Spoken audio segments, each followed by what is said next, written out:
Hi guys, nag-pick up nga pala kami ng Too Good To Go na donut sa Tim Hortons. There you go guys, Tim Hortons. So guys, check natin kung ano yung mga nakuha natin. Tanan! Ooh, so good. Not bad. This is total $5. Diba? I like Timbits. Yung kinakain namin. Sarap guys. Diyan? Timbits.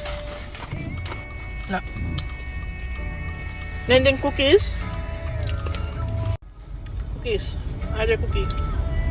So yun lang guys. Pupunta lang kayo sa mag-download na kayo ng Too Good To Go na app.